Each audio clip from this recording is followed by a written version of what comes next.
Order! Order! You are an incorrigible delinquent at times. Behave yourself, man!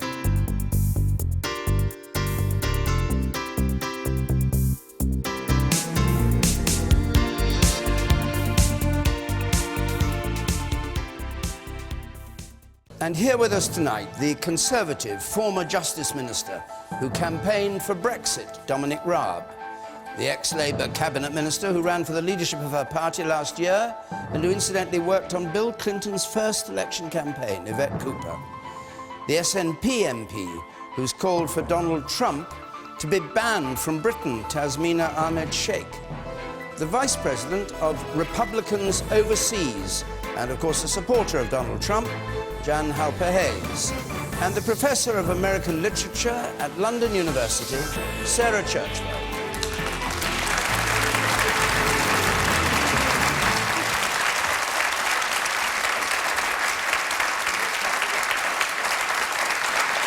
Thank you very much.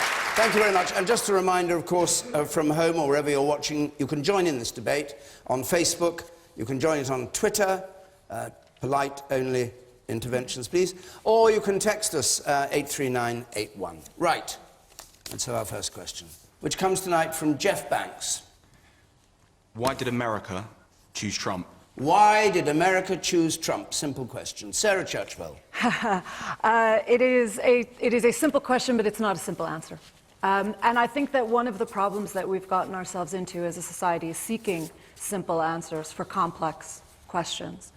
I also think that we have a tendency to try to suggest that any big decision, any big political decision, or any big historical shift is caused by one single factor, or even one overwhelming single factor. There were all kinds of things that played into Trump's re-election, Trump's election. I can't believe I just said re-election. God, heaven forbid.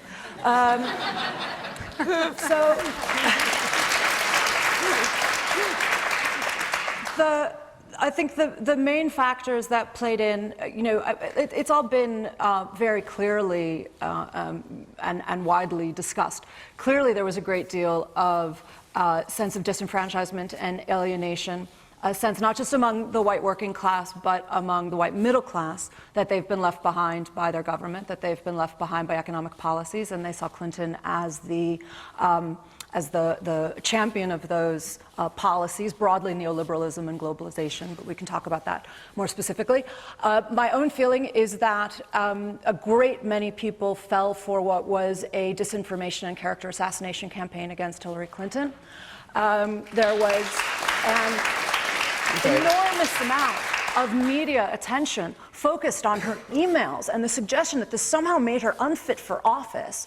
And meanwhile, that Trump was being normalized, and all of the absolutely, not just outrageous, but illegal and unconstitutional and immoral things that he was proposing, like, for instance, that all Muslims should be banned from the United States, which is unconstitutional, that they should be put in a database, which is unconstitutional, and there's no databases in the Constitution, obviously, but is certainly immoral. Okay, I'm going to ask you to pause there, because we've got a program to go on. It could take a whole hour to answer just the question. Well, there are 4 other people sitting here waiting to have their say, and 150 people here. So precisely. But were you surprised?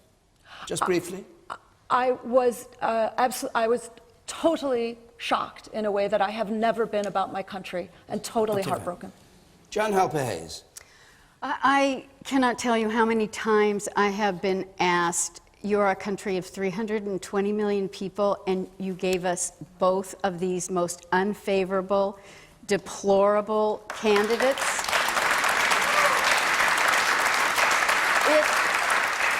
It wasn't easy on any side, and I think we have to be very, very realistic at looking at both of them, because granted, yes, there are positives that they brought, and there were some pretty extreme negatives that were brought as well. Yeah, he didn't bring any positives at all, Jan. I think that... Let Jan speak. Jan. I think that what Hillary Clinton represented was the worst about capital cronyism and the problems with our government. Oh, my God. And I think that what Trump I think what Trump represented was the worst of what has happened. Let her speak. I'll give you a chance to speak in a moment. I'll let you speak in a moment. I'll let you speak if you don't speak now, but when I ask you to. All right, Jan. And I think that what Trump represented was the worst of what has happened with our culture and the influence of reality TV. And he got away with an enormous amount because, frankly, in my opinion, he was able to very capably manipulate the media and suck up the oxygen so that no one else had airtime. And the simple example I'll give you is that when he did not do well in the first debate, he actually did horribly in the first debate. All he did was tweet that next week about the beauty queen. And on Friday, Anderson Cooper said, "Why have we been covering this?" And I thought, you didn't have to cover it. It's because he didn't want you talking about how well Hillary Clinton did. I thought you were a Republican really. in favour of him. You weren't in favour of him at all. Well, You're here under false pretenses. No, I'm not. I'm not. But I think we have to be very realistic Did about you it. vote for Trump? I voted for Trump. Yeah. I had money on Trump. I knew he was going to win. But I also think good. I'm that glad we you have to profited look off of at it bigger of what happened in America. And we can't forget the movement that Bernie Sanders also created. The two politicians that have never before touched the pulse of people and touched their needs and their issues. And that, to me, made such enormous sense. I think our government needs changing, and I support Trump because I think that there are going to be some very important changes that he's going to make. And as Americans overseas, we need tax reform. All right, well, let's stick with that idea that he touched a pulse, and that's why she supported him. Yvette Cooper, and then I'll come to the audience before we go on to the rest of our panel. Yes? Well, let me just start with Jan's point that somehow these were candidates who were equally deplorable. Donald Trump is someone who has said that Muslims should be banned from the country, that Mexicans are rapists, that it is okay to sexually assault women if you are rich enough and you are powerful enough, and somehow that is okay and is as deplorable as a woman who uses the wrong email. Outrageous as a claim. So why did America choose him, if that's So if you true? look at the reasons why people voted, those who were most optimistic about their future and about their family finances voted for Hillary Clinton. Those who were most pessimistic about their family finances and about their future voted for Donald Trump. And I think that you also saw some of the towns and smaller cities that were hardest hit by combination, actually, of changing technology as well as the global trade hitting manufacturing industry with no new jobs in the future, and people who were feeling desperate about their future actually being exploited by a manipulative campaign of fear and of hatred that doesn't just start with Donald Trump. The Republican Tea Party have been pushing this far-right agenda of hatred for very many years, and they should take some responsibility for this as well. And so, given that the American electorate knew all the things that Trump had said, would you side with Hillary Clinton, that half of the people who voted for him were from a basket of deplorables? Is that what you're actually saying? No, I'm not. But they heard everything that you've described. Yeah, It was I think that people desperately wanted some change, and I think there was a sort of frustration that people have. And you've also got a lot of people who voted Republican because they always vote Republican. A lot of people who I think will have believed a lot of the promises that Donald Trump made. And we're in this really weird situation now where we're all of us hoping, actually, that it was a completely phony campaign. And we're hoping that he won't do or now stand for half the things that he promised to do, because actually if he did, that would be deeply destructive and divisive across America and also destructive across the world. But actually, what does that mean? That means an awful lot of people are going to be let down, and that's going to have bad consequences for politics as well. We'll come to the effect, but question I asked Sarah, were you surprised? Were you shocked when the result came in? Yes, or had you anticipated it? No, I hadn't. But then, having not been in America for the last 12 months, I had no reason to go by anything other than some of the polls or the reports. You, sir, there with spectacles on. Surely the baseline is that this was just a protest vote. People were fed up with the elitist Americans. They got rid of them. They got Trump in because he was the only alternative. It's like what happened increasingly, with the Brexit vote. Same thing. It was just to get rid of, go against what the current status quo was. And to say, the young lady in the black, to say that Hillary isn't a criminal Yeah, I'm not that is young. ridiculous. She's already apologised for her emails. They weren't illegal. It was not illegal. Why apologise if you haven't done anything wrong, though? Because she was getting pressured into it. There was nothing illegal. She did something wrong.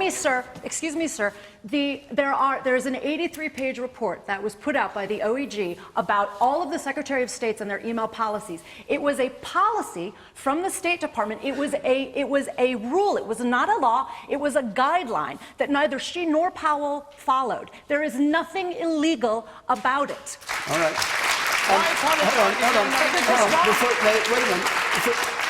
Yvette Cooper said that people will be hoping it was a phony campaign, i.e. he made promises and suggestions which he won't carry out as president.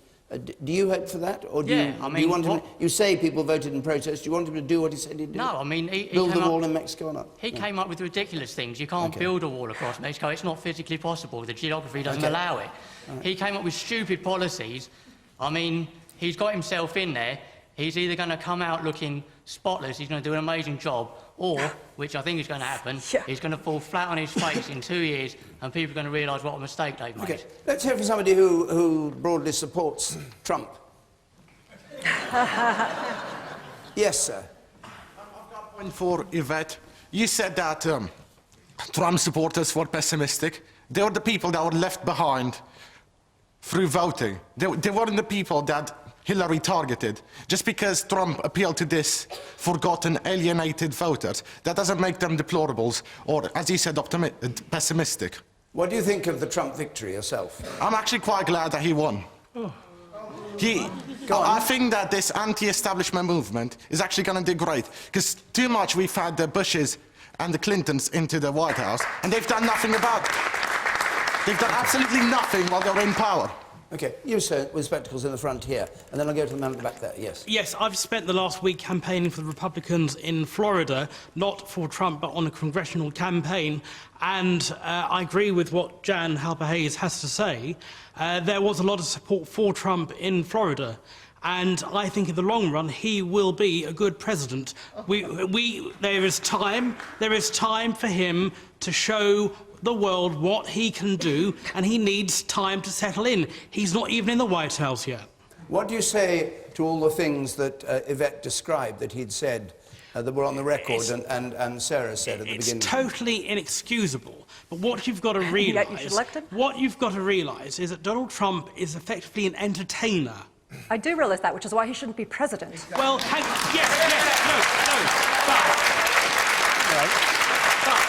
Go on making your point.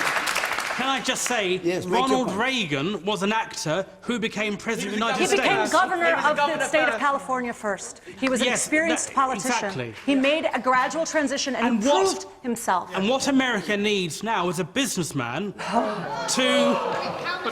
Yeah. All right, let's no, you go on. You have your say. I'm not going to win on this argument at all. No, you may. Just carry on with it. America needs a businessman to get over bringing the country back together. All right.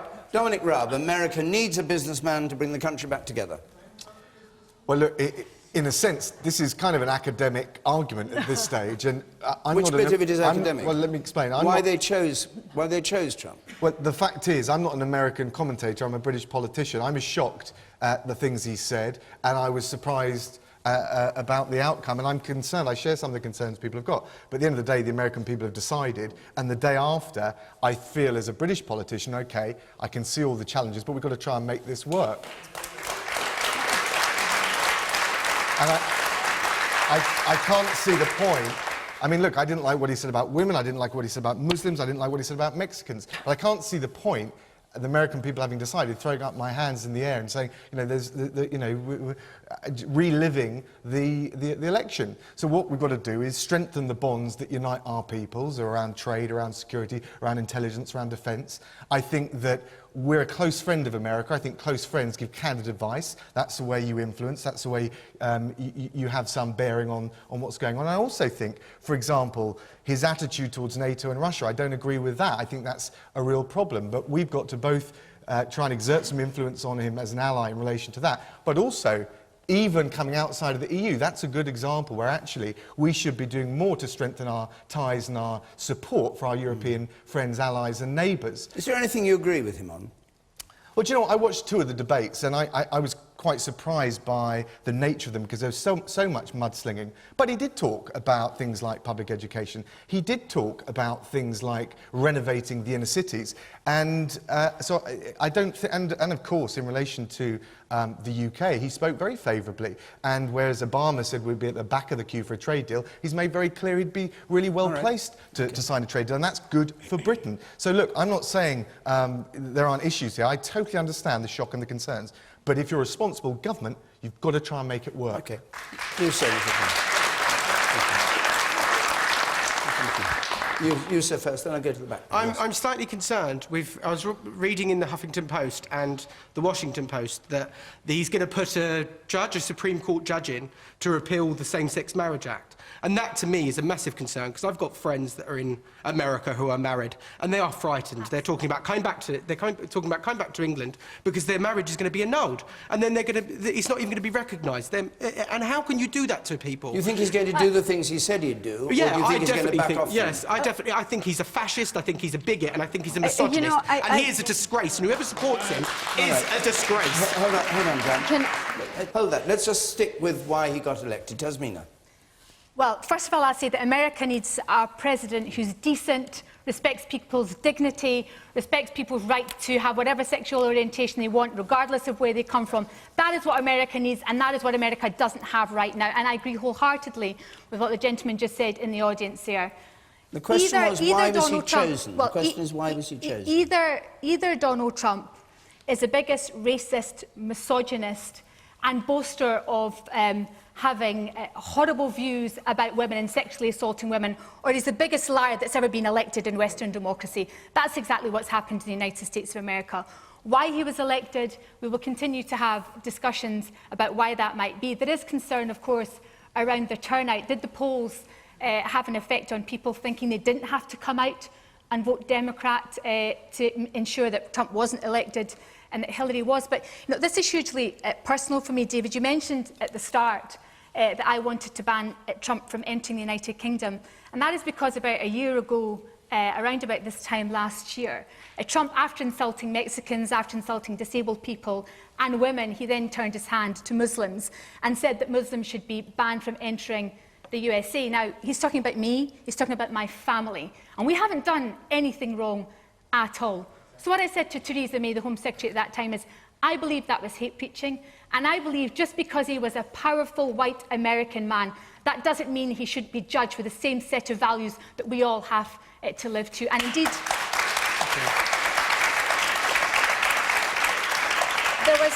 there was a petition, there was a debate, and over 500,000 people signed that.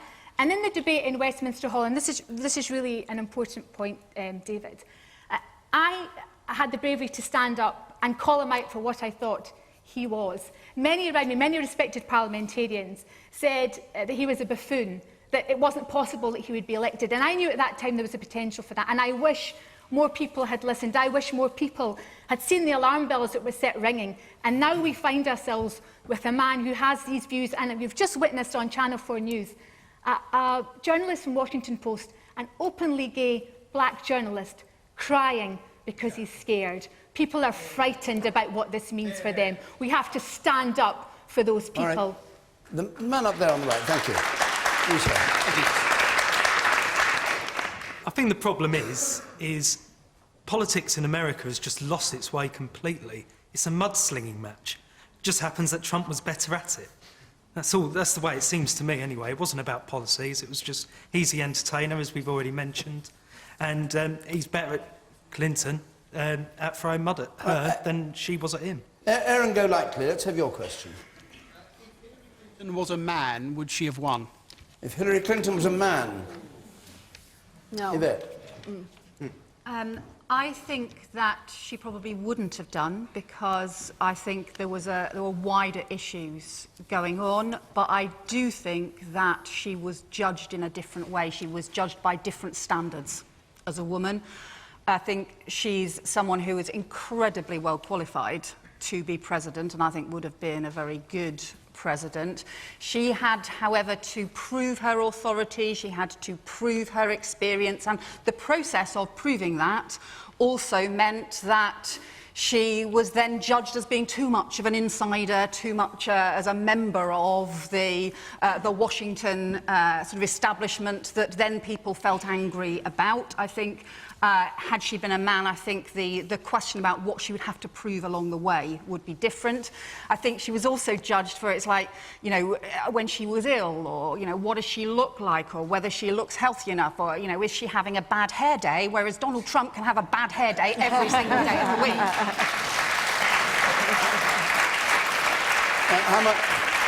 How much was being a Clinton a disadvantage?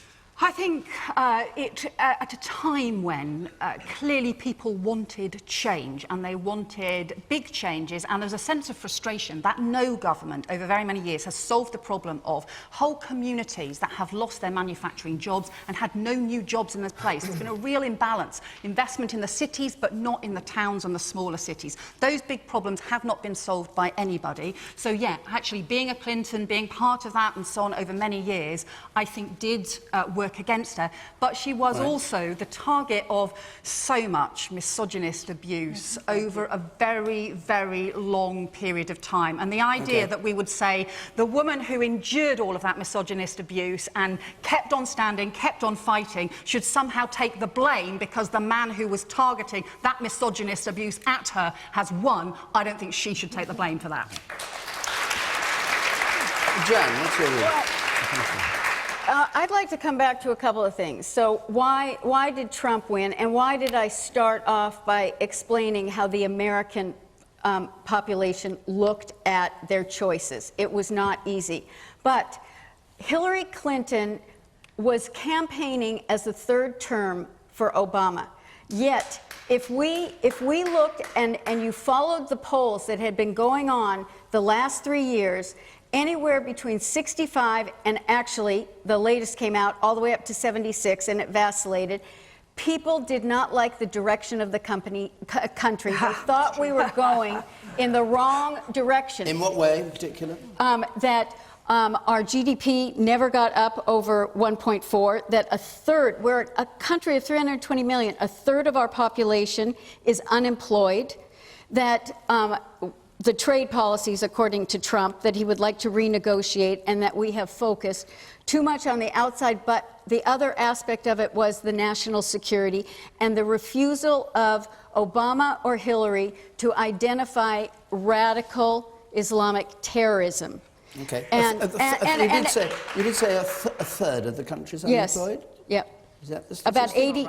That's not right. What you answer? Well, so, I mean, at the moment, Obama has the highest approval ratings of any president since Reagan. But the reason for that is because they hate the two candidates, and Americans love heroes. Okay. And his approval rating, because he's so nice, but they're not happy with his job. Well, that doesn't make any sense. They are giving him approval ratings, not because they're not saying they want to be his best friend. They're giving him approval ratings in his job. The fact is that whether, I think Yvette is absolutely right, that to say that Hillary wouldn't have been given a free pass if she were a man, no, because she is part of, she has held up policies that people object to. But at the end of the day, she was absolutely, she was bludgeoned. She was absolutely taken apart by a campaign that was mostly misogynistic for 20 years, coming at her, saying that she wasn't qualified, saying that that all of the slurs and all of the abuse that we don't have to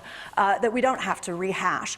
And then what happens is she comes after a president who Donald Trump got into politics, as it were, in order to undermine the legitimacy of Obama's presidency by pretending that he believed that he wasn't born in America.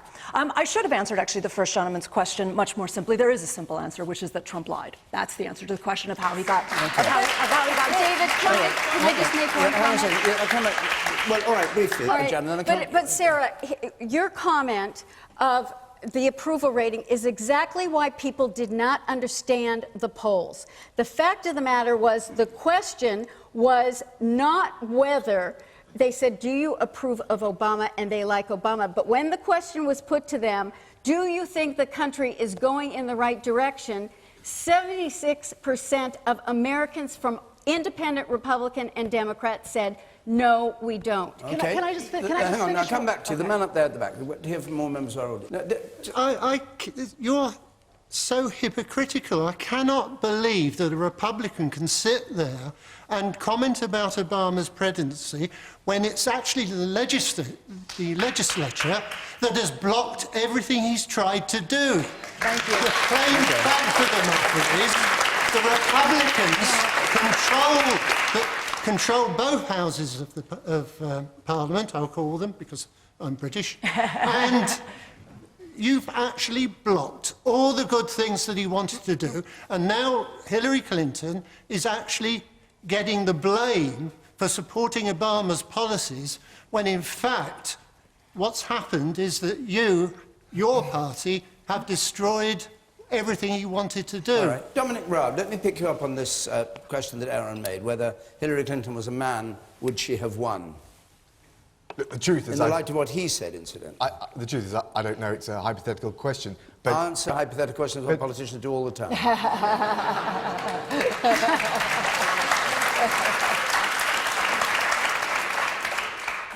Well, look, when I watched the debates, I think it was very clear Hillary Clinton was the experienced candidate.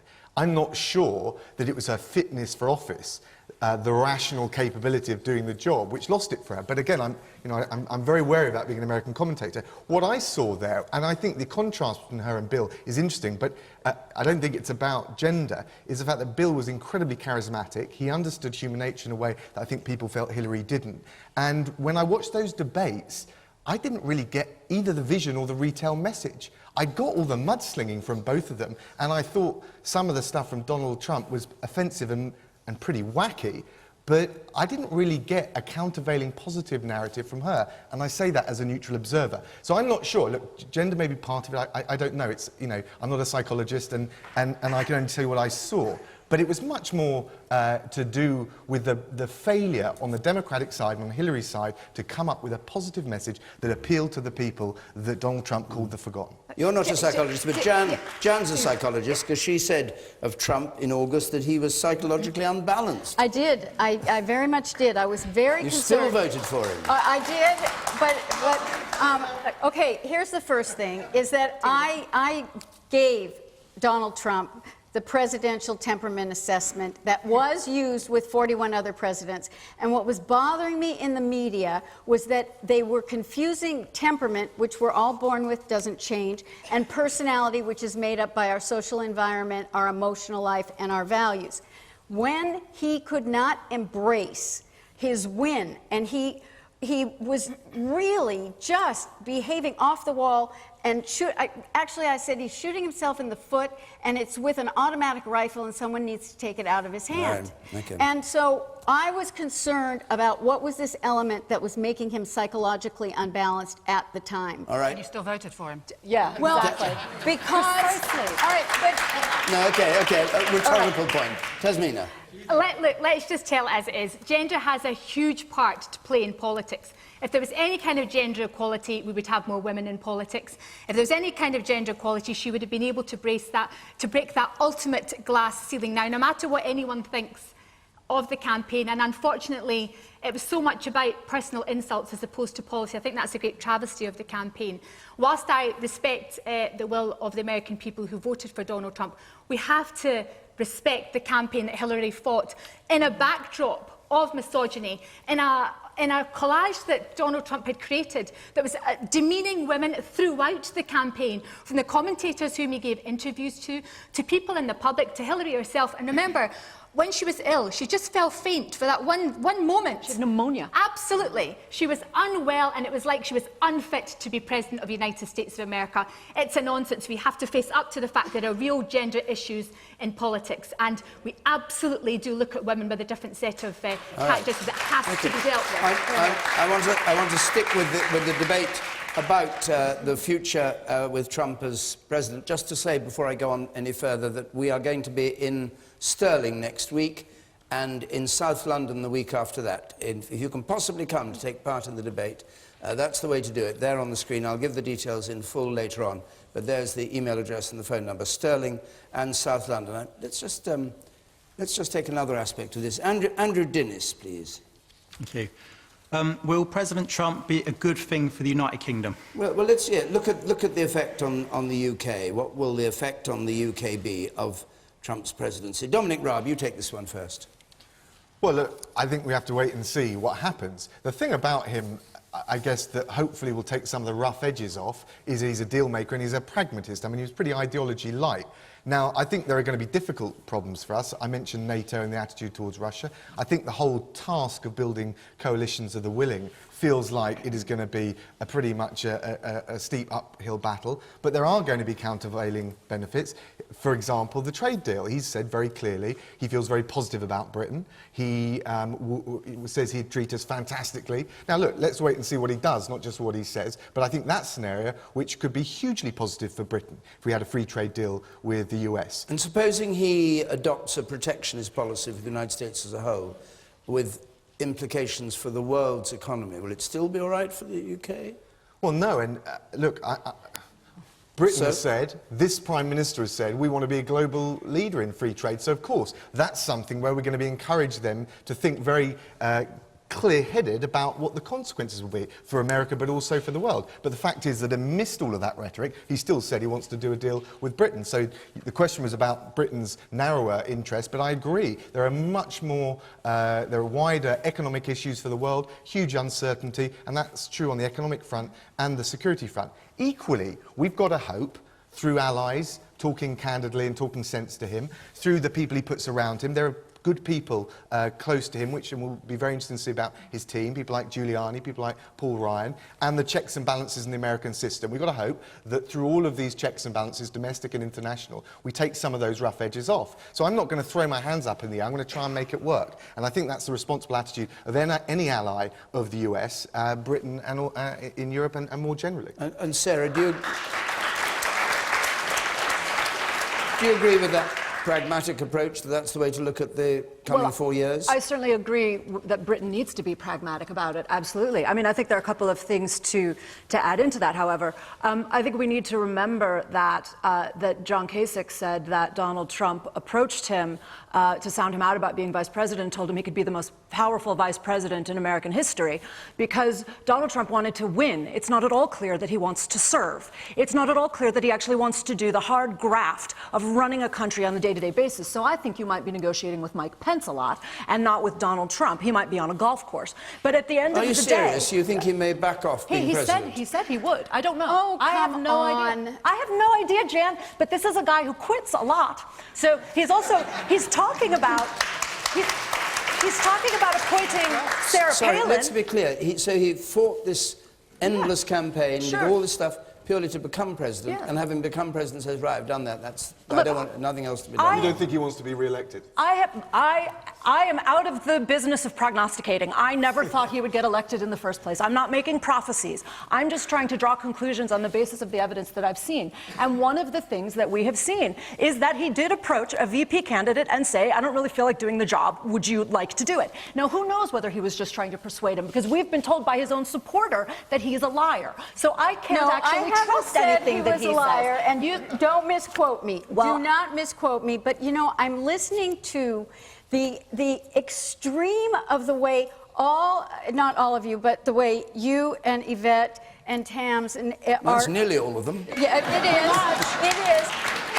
How you've taken things out of context and you're only smearing him. What? And this is no, I am holding Sarah, please let me finish. But this is exactly what the liberal media did. Look, do you want to understand why Trump won?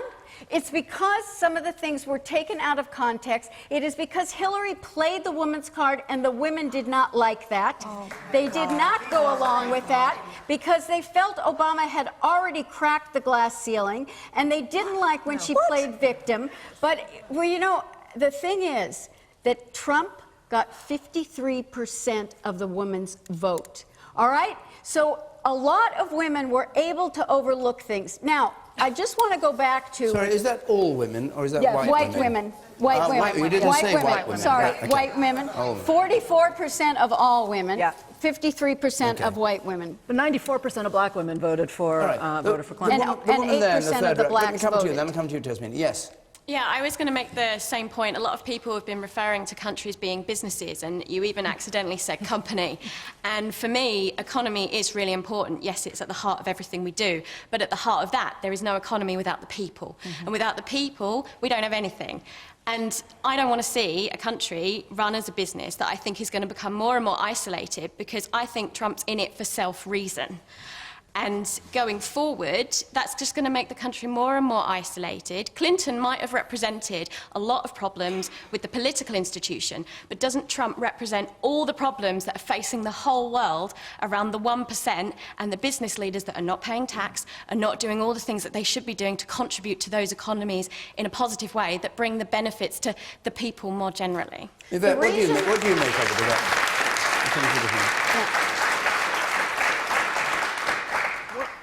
I think it is genuinely hard to know what Donald Trump will do now. And like you, I am worried that he doesn't actually show respect for people, for human beings. He certainly doesn't show respect for women, but he doesn't actually seem to show respect more widely for our common humanity. I doubt that President Trump will be good for Britain in any way. And I think that it's certainly the case that we have to work with the American government, of course we do, and we have to work hard to make sure that they still keep treating seriously NATO and NATO's obligations, that they don't end up becoming aligned with Putin and with Assad and with all kinds of other things that could cause all sorts of difficulties. But I don't see that that means we have to pander to him or to any of the things that he has said. And I think it is a real shame that Theresa May didn't do what Angela Merkel did. I think, which was what? I think, well, Angela Merkel said, look, we will work with the US government and with the US president based on the important values that we believe in, which includes the values around our common humanity. And instead, Theresa May there was no sort of judgment, no recognition, actually, of the way in which Trump has won this campaign, and instead was just an unconditional response. That's and I think, rubbish, well, you've had, it was, because, and you've had as well, you've had Tory MPs today say that somehow this is going to be good for us because we have shared values with Donald Trump. We do not have shared democratic values. And now I come to you. Yes. Very briefly, the heyday of Britain being America's poodle was under Tony Blair, and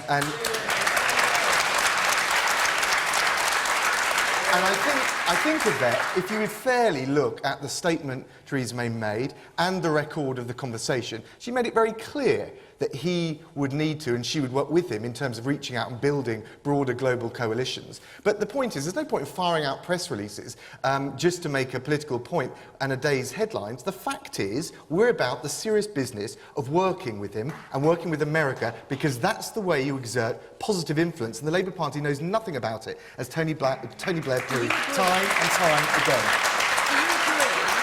Do you agree with Jacob Rees-Mogg, who said today that we have shared values with Donald Trump? No, I wouldn't say that, but I would say we have shared values with the United States of America, and those bonds are far deeper than any one politician. You, sir. Theresa May, as a politician, she looks after our country, she has our jobs and nation's interests. You've made fun of Trump's hair, that's the best you've got to say. You're criticising him for making fun of other people, and you've just said tonight's panel he's got bad hair there or something like that about his hair. Yeah. How are you going to represent our country making fun of other leaders' hair? Is that what you've got to say? Very briefly,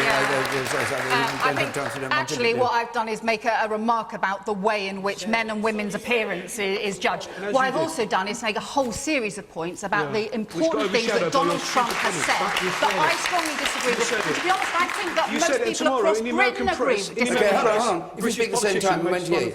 Just say, go on, you can have one more go. You said it, and like Trump does, tomorrow in the press it will say British politician, politician in waiting to be in next government, hopefully not, is saying that making fun of our president's hair. They elected him. He was a misogynist. He may be that. He may be that. He is those things. He may be that. He may be that. But making fun of his hair is very trivial. The The point here is that nobody judges Donald Trump on his hair, and they do judge Hillary Clinton based on her hair. And actually they did. But the real point is about his values. We should not get into pandering to things that Donald Trump has said about women, that Donald Trump has said about race, about all sorts of things, just because he won. We've got to work with the democratically elected US president. We've got to work with him in Britain's interest, but not just pander to the things that he said. On the edge there, you. Yeah, I don't think we've got many people that've got a good relationship with Donald Trump, so should we be taking advantage of Nigel Farage's relationship and inviting him back and doing what? Yeah, inviting him out of retirement again to actually work on a trade deal with the USA? Yeah. Right, Tasmina, I expect you have a view on that. I will, and I'll come to that in just one moment with pleasure. The biggest we've seen today. It's a great demonstration in this audience just how divisive the election has been, and indeed Donald Trump as a person is. However, he is the president-elect of the US of A, and we are going to have to work with him. The biggest issue, though, in the question about can Britain work with him... If you're going to work with him, you're going to allow him into Britain after all, are you? Well, the office, of course you can't ban the office of the President of the United States from the United Kingdom. It doesn't mean to say I have to like the individual, which I don't because of the reasons I've already articulated. So you withdraw on your opposition to his coming here? I stand by everything that I've said about Donald Trump and the type of man he is and the comments he's made, 100%. More now than I even did last year.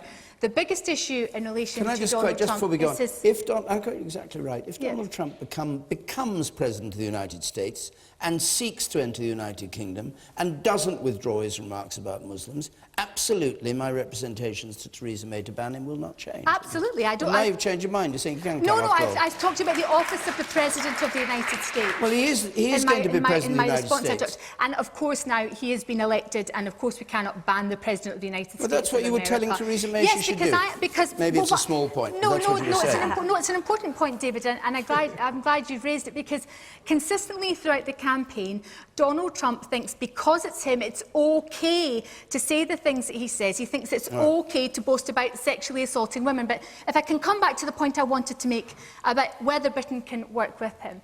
The issue with him, he's inconsistent and unpredictable in everything that he says. And the idea that the American people are waiting... I just want to finish my point. The idea that American people are waiting for some cosy deal with the UK in terms of trade is actually not the case, because you fought the election on the idea of protectionism, on the idea about protecting the American economy, building American markets, making sure American workers have jobs. And at the same time, he's been perfectly clear that he wants to kill TPP, he wants to come out of NAFTA. So where does the UK stand on trade at a time in the UK's political history where they need to be able to negotiate trade deals? In relation to Nigel Farage, I have to say, if he manages by some miracle to angle himself some appointment with Donald Trump, he'll have to get Economic Migrant of the Year award for 2016 without any doubt whatsoever. Okay, I'm going to go on. I'm going to go on in a moment to one other point. I'll come to you in the Jersey. Can we go back to trade? The question was about trade, and Scotland have got no problem with Donald Trump about bringing money in.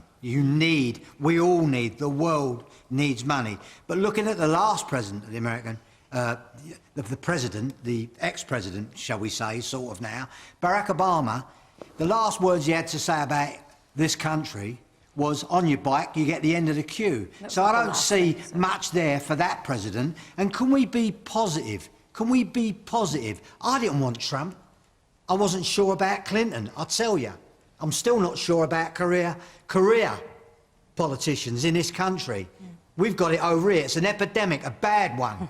People never had a proper job. But at least Trump's gone out there and lost money. I don't support him. Many times. I don't like what he does. And if what he'd have done against my daughter, I'd have put something in his eye, right? Right. But can we move on and have a breath of fresh air here? Because the last president told us to get on the back of a queue. Yeah, go on, okay.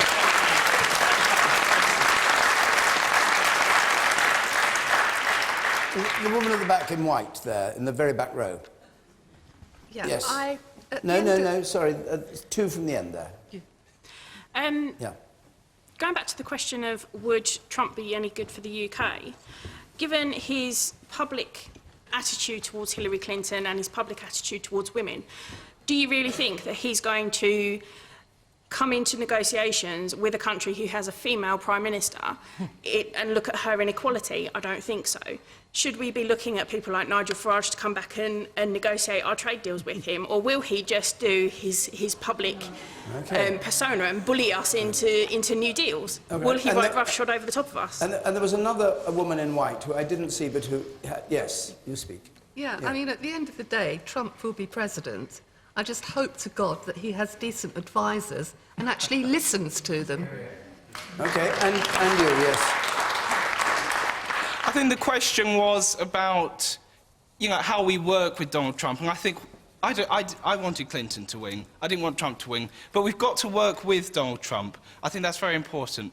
But I want someone, Theresa May, Angela Merkel, anyone, to tell him or ask him why he made the comments that he did about women, about Muslims, and after that is when we should really start working with him, because apart from that, if he doesn't answer why he made those comments, I Oh, sorry, hang on a second. No, wait, no, don't answer. What was the person next you saying? But what's that going to accomplish? Asking him why he said things that he said years ago. I don't know. Honesty. I think you've got to be transparent and Well, you've got to have reasons behind why you've said those comments. If he wants to be president for all of America, he's going to have to address the points that you made quite validly, because there is no way to continue without doing that. Yasmina, thanks. I want to... We're running short of time now, but I do want to come to a really important central issue that was raised and that I know a lot of people have had in the back of their minds about Donald Trump's reaction to NATO and the relationship with Putin. And Pam Bean has the question. Pam. Is the clearly burgeoning friendship between Donald Trump and Vladimir Putin something to be welcomed or feared? The clearly burgeoning friendship, and of course Russia, the Duma, the members of the Duma all applauded when they heard of the victory. Is it something to be welcomed or feared? Tasmina, you start on this one. I think we should be concerned about that relationship. I read just before coming in that there was commentary about there having been discussions with the Russians during the election campaign. I mean, when things are going well for Trump, he can be amenable and he can be reasonable. But the issue comes when he doesn't get his own way, which is when we see Trump at his worst. So whether it's negotiating or having discussions with NATO or the Russians or indeed anyone else, it's a matter of grave concern to us how he might react in such circumstances. So that's something that gives me concern. Remember, Trump is a man who was consistently talking about the elections being rigged until he won them. Yeah. This is a problem. What is your view of the relationship between the United States led by Trump, who has clearly won Putin's support, if not his friendship, and the things he said about NATO? He said at one point NATO wasn't necessary. What's your view? Well, I've really been at a loss in some ways because I'm listening to such extreme biased judgments with no objectivity whatsoever. We're just quoting him. Well, you're not quoting him accurately. So if we go back to the Muslim, the reason he said that was because Jay Johnson, head of Homeland Security, said we cannot vet the refugees. Now, I am not agreeing with, he could have said anyone from an Arab nation that supports terrorism. He didn't. But he said until we figure out what the hell is going on. And the media just takes that, and you're sitting here just repeating it out of context. Okay, can you come... So let me go to NATO. I'll come to Russia and NATO. When he said NATO is obsolete, it needs to be renegotiated, Donald Rumsfeld came out and said that he had been saying that. He doesn't want to get rid of NATO. He is also upset that he feels that America is carrying too much of the financial burden and feels that it needs to be split more evenly with the other countries. And so, again, to do this black and white, either or extreme, you're only hurting yourself if you just won't be able to even see any of the possible positive things that he is going to bring to the UK. And Russia being a really big asset to the United States, what's he getting at? What does he want to do that Obama hasn't done? What he is getting at is that, in his view, Hillary and Obama do not have a good relationship with Putin. He really feels that unless we open the door and start talking and finding a way that we can work with him, and that's all he's saying. All right. He's not talking about best friend. He's saying, let's open the door and figure out if we can have common ground. You know what? No, Dominic Raab. And first thing, just before we came on, I saw the BBC reporting that Alex Salmond had been saying actually he was rather positive about the view and the approach that Trump was going to take to Putin. So, you know, I'm not sure the SNP line is particularly clear. My view is that actually Russia That is absolutely class coming from a Tory, but anyway, I'll let you finish. Well, that's not what's being reported by the BBC. Look, I think Russia does pose a threat to NATO, and in particular the Baltic and the Central and Eastern European countries. I am concerned about America's commitment to NATO, given some of the things that have been said. I also, by the way, and this picks up on the point you made, is that Donald Trump is right. We may not like it, but he is right to say that the European countries should spend more on their defence spending, and they should step up to the plate and not just free ride at America. So, listen, the practical point is we need to stand by our European allies now more than ever. We need to exert the influence we can on Donald Trump and his administration. And the truth is, actually, if he is pragmatic about it, and if he listens to the influence of the advisors and his allies, it's possible to see some form of geopolitical good cop, bad cop that actually could yield greater dividends with Russia. That's the best we've got. We've got to try and make it work. Do you think he has firm views about what he wants to do on the global stage, on the political stage, or do you think it's just? I think he's got gut instincts more than a world vision. All right, you sir over there. If you look at both Syria and Ukraine, Barack Obama's been weak, and it's encouraged Russia and Putin to do what he has done. And I think that we need a strong president who can act on behalf of America, be strong, and tell Putin what to do. And I think in that sense, Putin perhaps will become less of an aggressor because he'll be worried about the circumstances. Sarah Churchwell, do you? I find it remarkable that people believe that a bully is strong. Everything that I know about bullies is that they are weak. This is a man who, as Hillary Clinton pointed out, could be baited into going crazy on Twitter at 3 o'clock in the morning. This is a man who, in the final week of the campaign, had to have his Twitter account taken away from him by his advisors because he couldn't be trusted with it, and yet we're being told that he can be trusted to negotiate with Putin. Putin is going to run rings around this guy. He has no idea what he's doing. He is grossly unqualified. And can I also just make a broader point, but that speaks to this as well, because it's really important, and you've said we're running out of time, which it really, really disturbs me that people are trying to cherry pick some of the things he says and then say, but we don't have to pay attention to the racism and the nativism and the isolationism and the homophobia and the misogyny. We do have to pay attention to them. It is a package deal. And when Donald Trump says that he's worried about the radicalization of ISIS, I say I'm worried about the radicalization of white racists. I am worried about the people of color in America who are reporting an uptick in hate crimes today. I am worried about the young woman on Queens who reported that girls got onto a bus and told her to get at the back of the bus because Donald Trump is president. I am worried about the monster that he has unleashed. And I think that includes everything that is happening potentially both domestically and in foreign terms. And the problem is we don't know anything about what this man actually believes. All right, Yvette Cooper. Thank you. Yvette Cooper.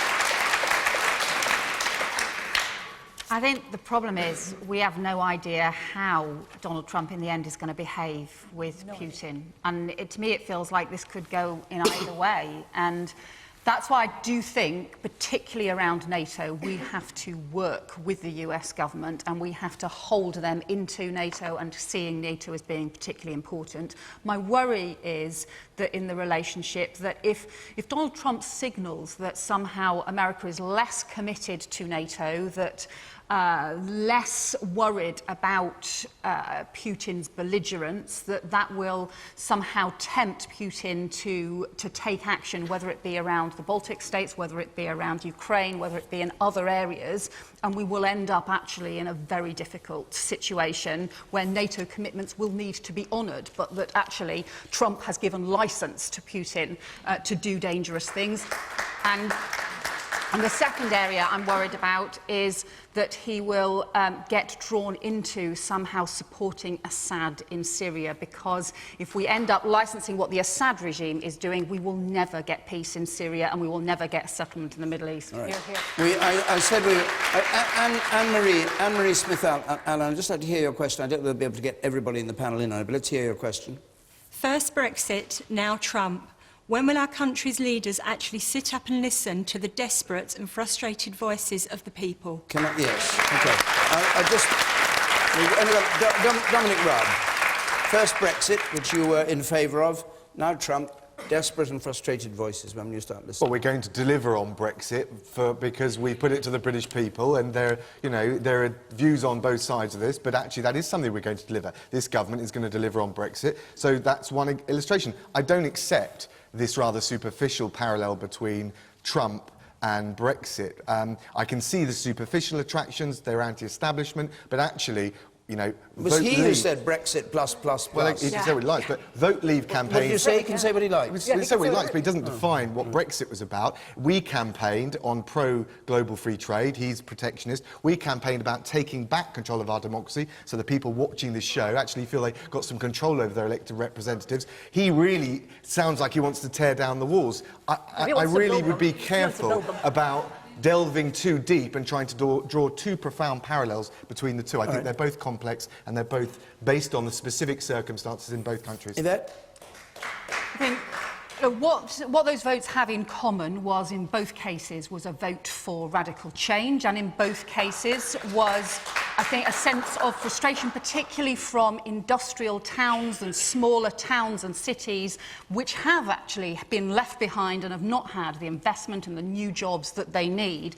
But I do also think that there are some very big differences, and people who were voting to leave Europe were voting against an EU institution. They were not voting for a man who was pushing misogyny or for racism, and I think we do a discredit to a whole series of people who voted to leave the EU if we somehow pretend that Brexit and Trump are the same. But was Brexit about people who were desperate and frustrated, in your view? Well, I think you have to be very quick, because I do have to stop. Some of the issues about the towns that I said, the industrial towns, but I think there is also a big difference. Nigel Farage wants to make them the same. They are not, and we should not let him.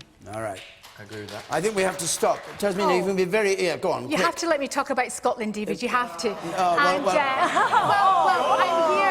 here. You can do it in 30 seconds. I'm here as a representative of Scotland. So, first of all, in terms of defence estate, you've just cut it by 20%. You're representing the SNP, not of Scotland. Well, I'm a member of Parliament who represents the Scottish constituency, let's put it this way. And Scotland did vote differently in terms of the Brexit vote, and indeed all of the parliamentary leaders in Scotland weren't supportive of Trump's candidacy for the... I absolutely believe in democracy. I believe the people of Scotland's views should be represented in the Westminster Parliament as long as we are part of the current constitutional framework. Yeah, but come on, the question was about listening to desperate and frustrated voices. Absolutely, we should listen to people, and that's why I will say, in terms of negotiations around Brexit, the government is doing a huge disservice to the people of this country if it doesn't allow parliamentarians to become involved in that discussion. Doing deals behind closed doors is not good for a representative parliamentary democracy. Well, Brexit. You're telling us nothing, Dominic. All right, we concentrated on Trump for understandable reasons right through this hour. Apologies to those of you who want to talk about Brexit, and no doubt we're in Scotland next week, so we may be hearing about it there. I have a feeling it's not going away. Yeah, it's not going away, but I'm afraid our hour's up here. I've been getting away with it all my